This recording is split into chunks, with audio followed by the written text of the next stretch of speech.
जगतगुरु श्रीमद रामानंदाचार्य नरेंद्राचार्य जी के पावन मार्गदर्शन में नागपुर में स्थित नेरला उपपीठ पर 19 फरवरी को भव्य हिंदू धर्म पुनर्प्रवेश समारोह संपन्न हुआ।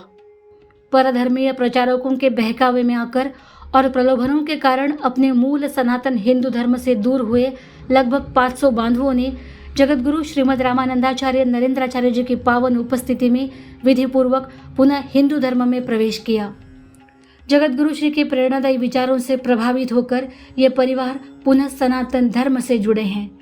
आज तक 1,54,591 भटके हुए परिवार जगतगुरु श्री के मार्गदर्शन में विधि सम्मत हिंदू धर्म में पुनर्प्रवेश कर चुके हैं तथा ये धर्म कार्य निरंतर जारी है। हिंदू धर्म में पुनर्प्रवेश करने वाले बांधवों ने अपनी भावनाएं व्यक्त करते हुए कहा कि जगतगुरु श्री की कृपा से उन्हें पुनः सनातन हिंदू धर्म में लौटने का सौभाग्य प्राप्त हुआ है, जिससे वे आत्मिक सुख और परम शांति की अनुभूति कर रहे हैं। इस धर्म कार्य से धर्म जागरण और सनातन मूल्यों के प्रति जागरूकता अधिक सुदृढ़ हो रही है। जय सियाराम। मी नीलिमा महेंद्र मेंढे नागपूर खरबी एरियामध्ये राहते। मी 7-8 वर्षाच्या अगोदर येशू धर्मात जात होती, पण माझ्या पोराला काही आराम नाही पडला आणि काही नाही। नंतर आम्हाला मालती शहाणे काकूंनी सांगितलं हिंदू धर्माचं महत्त्व का असते, टिकली लावणं का जरुरी आहे का नाही।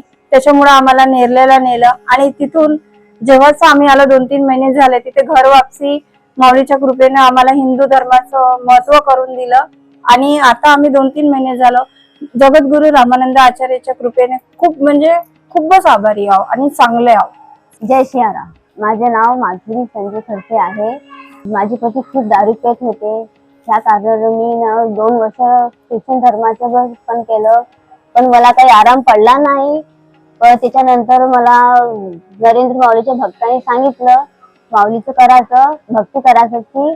त्याच्यानंतर मी नेरलाला गेली होती। त्याच्यानंतर जे माऊलीने मला हिंदू धर्माचे जे महत्व पण दिले ते महत्व मी माऊलीचे स्वीकार केले आणि त्याच्यानंतर मला माऊलीची भक्ती करणं चालू केलं। त्यानंतर मला घरामध्ये खूप शांती आली आणि माझ्या पतीने दारू सोडली। त्याच्यानंतर आता मला घरामध्ये खूप शांती आहे, आम्ही खूप सुखी आहे, खूप चांगलं आम्हाला वाटते आणि आता मी माऊलीच्या चरणाला कधी सोडणार नाही।